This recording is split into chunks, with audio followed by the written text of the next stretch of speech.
Unit 2. Listening. Exercise 2.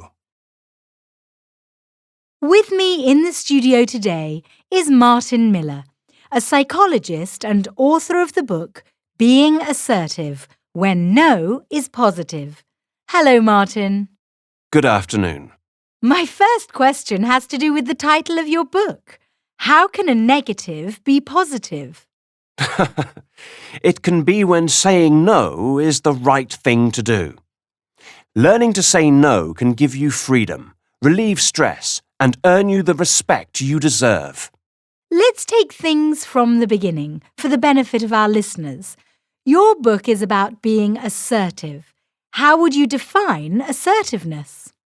Assertiveness is a personal quality and an extremely useful interpersonal skill, as it's all about good communication. Being assertive means that you're confident about who you are and what you want. You're not afraid to stand up for yourself and express your thoughts and feelings. All that, of course, while being respectful of other people. By being assertive, you ensure that you're treated as fairly as you treat others. Interestingly, we can see just how important assertiveness is through its absence. A lack of assertiveness often results in increased levels of stress and feelings of low self-esteem, which can have a damaging effect on our health. Can you give us an example? A textbook case is, let's call her Mary, a 40-year-old woman, a wife and mother who finds it impossible to say no. At the office where she's already up to her eyes in work, her boss pressures her into taking on an extra project, despite the fact that she already feels overworked and underpaid.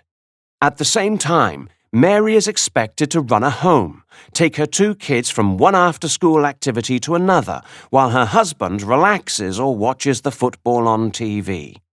After an exhausting day, she then spends hours on the phone with her sister, who goes on about her disastrous love life for the umpteenth time, while Mary desperately longs for her bed. When she goes shopping, Mary comes home with a pair of jeans she never wanted to buy, just because the shop assistant was so insistent.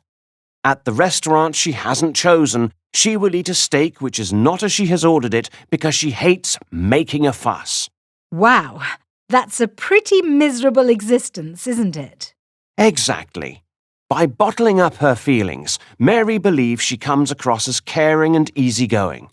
What people pick up, however, is the message that she doesn't have much self-esteem. After all, she believes everybody else's needs are more important than her own. However reluctant to admit it, Mary, like most people who lack assertiveness, knows in the depths of her heart that she's allowing others to victimize her. Her stress levels rise and huge waves of resentment and anger wash over her. So, what do you suggest we do? What are the first steps for people like Mary? First and foremost, we all need to set our boundaries. We need to clearly state what we will and will not do, and refuse to be bullied into doing what we don't want to do. We should learn to accept that if other people don't want to take care of their responsibilities, then that's their own problem, not ours, and they shouldn't expect us to do their work for them.